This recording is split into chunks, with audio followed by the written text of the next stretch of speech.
Kuasa-Mu terlebih besar, Tuhanku terlebih besar. Tak pernah terlambat janji-Mu ya Tuhan menolong hidupku.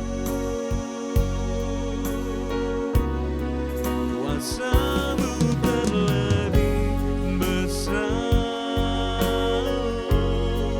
Tuhanku terlebih besar.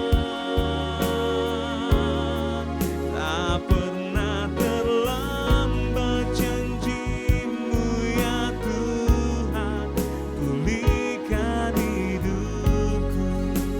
Tak pernah terlambat, tak pernah terlambat janji-Mu ya Tuhan, pulihkan hidupku.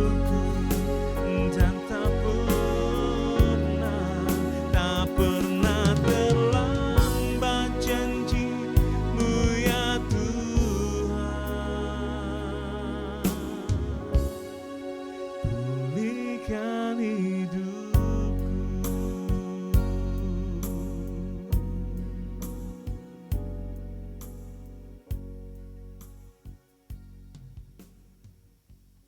Shalom Bapak Ibu, saudara kasih Tuhan, selamat pagi saya ucapkan dan kita berjumpa kembali pagi hari ini. Saudara, kita percaya dalam renungan hari ini akan diberkati Tuhan. Saya akan melanjutkan tema khotbah saya yang kemarin dan hari ini bagian kedua, iman dan kuasa menghasilkan mukjizat. Saya percaya pagi hari ini ada terobosan-terobosan yang baru yang boleh Tuhan berikan buat kita dan kita semua akan diberikan mukjizat, yang sakit Tuhan akan sembuhkan, yang lemah diberikan kekuatan. Oleh karena itu, sebelum kita diberkati oleh kebenaran firman Tuhan, mari kita tundukkan hati kita di hadapan Tuhan. Segala puji syukur kami naikkan kepadamu Tuhan di pagi hari ini. Kami boleh mengucap syukur atas kasih setia Tuhan. Kami boleh mengucap syukur atas penyertaan Tuhan. Dan kami boleh mengucap syukur atas berkat-berkat Tuhan yang begitu sempurna dalam kehidupan kami. Dan saat yang terindah pagi hari ini Tuhan, kembali kami akan diberkati melalui kebenaran firman-Mu. Dalam nama Tuhan Yesus kami bersyukur. Haleluya. Amin. Saudara yang kasih Tuhan, iman dan kuasa menghasilkan mukjizat. Saudara, ini bagian yang kedua yang akan saya jelaskan buat Bapak Ibu. Mari kita bersama-sama membuka Kisah Para Rasul pasal 3 ayat 6. Tetapi Petrus berkata, emas dan perak tidak ada padaku, tetapi apa yang kupunyai kuberikan kepadamu. Demi nama Yesus Kristus, orang Nazaret itu, berjalanlah.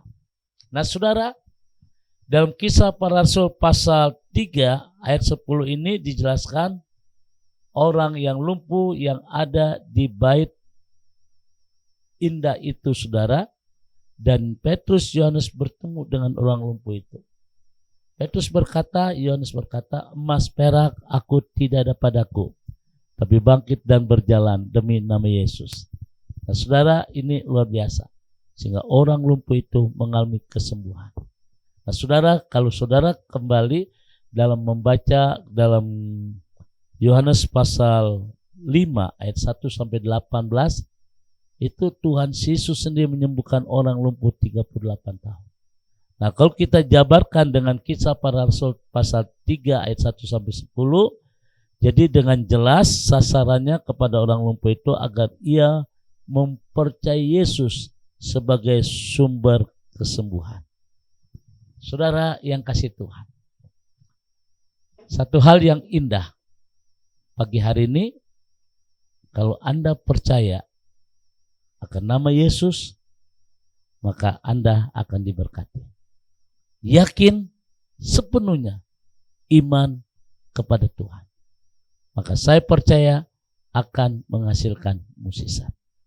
Saudara, iman akan melahirkan kuasa mukjizat.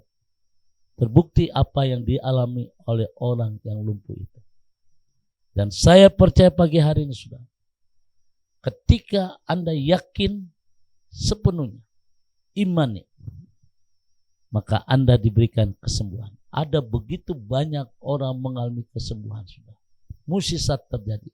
Salah satunya adalah istri saya. Meskipun dokter berkata tinggal 25% untuk hidup karena tetanus. Tapi bagi Tuhan 100%. Nah, saudara, saya percaya ada pemulihan dalam usahamu, dalam bisnismu. Oleh karena itu, saudara, jika kita mematikan mukjizat dan kesembuhan, baik dalam Yohanes pasal 5 ayat 1 sampai 18 maupun dalam Kisah Para Rasul pasal 3 ayat 1 sampai 10, maka dapat kita simpulkan bagaimana kuasa mukjizat boleh terjadi dalam hidup kita. Terus ada beberapa hal kita perhatikan. Yang pertama, saudara, iman harus berpusat kepada Yesus. Karena itu mukjizat akan terjadi. Saudara yang kasih Tuhan, jadi saudara pusatkan iman kita kepada Yesus. Jika tidak demikian, ya kita akan salah. Kita tidak akan bisa melihat mukjizat. Pusatkan hati pikiran kita. Tuhan, aku percaya. Bagi Tuhan tidak ada perkara mustahil. Aku percaya Tuhan akan memberikan kecukupan untuk anak-anakku diberkati. Ibu-ibu yang janda punya anak, percaya sama Tuhan. Tuhan tidak akan pernah meninggalkan Anda. Sudah bagaimana Yesus memberkati 5 roti dan 2 ekor ikan dengan banyak orang, saudara. Yesus berkata dengan 5 roti dan 2 ekor 5.000 orang diberkati. Saya percaya gaji yang Anda terima sebulan akan cukup. Mukjizat akan terjadi. Ketika iman harus kita berpusat kepada Yesus. Pusatkan perhatian kita kepada Yesus karena Dia sumber kehidupan bagi kita. Tuhan, aku percaya masa depanku milik Tuhan. Aku percaya masa depan anak-anakku milik Tuhan.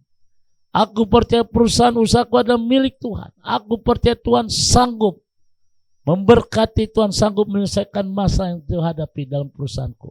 Ini sudah. Tapi terkadang kenapa tidak terjadi mukjizat? Seringkali kita mengandalkan kekuatan diri sendiri. Seringkali kita mengandalkan orang lain. Tapi andalkan Tuhan dalam hidupmu. Itu yang pertama. Yang kedua, perhatikan bagaimana iman akan terjadi mukjizat. Konsep iman dan kuasa mukjizat dalam pengajaran firman Tuhan. Konsep iman dan kuasa mukjizat dalam pengajaran firman Tuhan. Artinya saudara, mendorong setiap umat meyakini bahwa dalam kuasa Kristus ada mukjizat, sehingga dengan beriman kita percaya mukjizat akan terjadi. Ini yang kedua. Saudara yang kasih Tuhan, ada kuasa di dalam Kristus, ada mukjizat, sehingga dapat kita beriman. Percaya, yang mati aja Tuhan bangkitkan. Nah, saudara, saya yakin dan saya percaya kebenaran firman Tuhan yang kedua, yaitu konsep iman dan kuasa akan menghasilkan mukjizat. Dan yang ketiga, bagaimana mukjizat akan terjadi? Saudara, Alkitab mengajarkan iman sebesar biji sesawi dapat memindahkan gunung. Saudara, artinya saudara bahwa iman pasti akan menghadirkan mukjizat. Aku percaya Tuhanku ajaib, Kau turun tangan memulihkanku. Aku percaya Tuhanku dahsyat, Kau turun tangan memberkatiku. Percaya lagu ini bukan hanya sekedar lagu, saudara. Tapi lagu ini apabila disertai dengan iman, sebelum Anda dengar firman Tuhan, ada kesembuhan. Seperti lagu yang dibawakan oleh Bapak Pendeta Insinyur Niko ini, lagu yang sangat bagus. Bapak pegang tanganku, Bapak ku rindu selalu berada dekatmu, melihat senyummu. Bapa, ku mengasihimu. Hadiratmu, hadiratmu membawa kesembuhan bagiku. Saudara, ini bukan sekedar lagu, tapi lagu ini lagu kelas tinggi, saudara. ketika kita pegang tangan Tuhan, ada kesembuhan, ada mukjizat. Ini bagian yang keempat. Alkitab mengajarkan iman sebesar biji sesawi saja, kita bisa memindahkan gunung. Maksudnya bahwa iman pasti akan menghadirkan mukjizat. Mukjizat akan terjadi ketika kita percaya dengan sungguh-sungguh, yakin, tunduk di hadapan Tuhan. Dan saudara, dan akhirnya bagaimana kita perhatikan beberapa hal penting tentang mukjizat iman. Yang keempat, yang kelima, iman dan kuasa mukjizat akan selalu ada kapan dan dimanapun. Artinya sudah, keberadaan Yesus tidak dibatasi oleh situasi. Keberadaan Yesus tidak dibatasi oleh satu tempat, oleh satu ruangan, dimanapun ada berada. Bagaimanapun situasi saat ini, saya percaya akan terjadi mukjizat dalam kehidupan. Ketika kita percaya sama Tuhan. Seperti kisah yang sangat menarik, jam 3 malam, jam 3 pagi, Yesus berjalan di atas air. Kenapa saudara? Karena Yesus peduli akan murid-murid. Yesus tidak mau murid-muridnya mati dihantam badai. Oleh karena itu Yesus hadir di tengah-tengah badai. Itu membuktikan keberadaan Yesus tidak dibatasi oleh situasi. Sehebat badai apapun dia ada saudara. Saya percaya saudara, iman dan kuasa mukjizat akan selalu ada. Dimanapun, bagaimanapun situasi. Dan akhirnya saudara, iman harus ditandai dengan tindakan iman, dengan tundukan dan ketaatan pada perintah Kristus. Kalau seandainya orang yang lumpuh 38 tahun ini dia tidak bergerak, maka dia tetap lumpuh. Tapi dia tinggalkan tilamnya itu dan dia boleh berjalan. Saudara yang kasih Tuhan, bagaimanapun mukjizat yang dialami orang lumpuh itu tidak membuatnya lupa akan Tuhan. Hidupnya mulai berubah. Dari seorang pengemis yang hanya minta-minta di pintu rumah Bait Allah menjadi seorang yang bersaksi tentang perbuatan Tuhan. Dari seorang yang tidak dipandang, tidak baik berada di gerbang Bait Allah, jadi seorang yang membuat kagum dan banyak orang tercengang. Hidupnya diubahkan. Demikian juga pada saat kita mengalami pertolongan Tuhan, mengalami mukjizat Tuhan, harus ada perubahan dalam hidup kita. Dan firman Tuhan hari ini menghantarkan hidup kita akan lebih baik ketika kita iman, percaya akan kuasa mukjizat dari Tuhan. Dan Tuhan memberkati. God bless you. Mari kita tundukkan hati kita di hadapan Tuhan.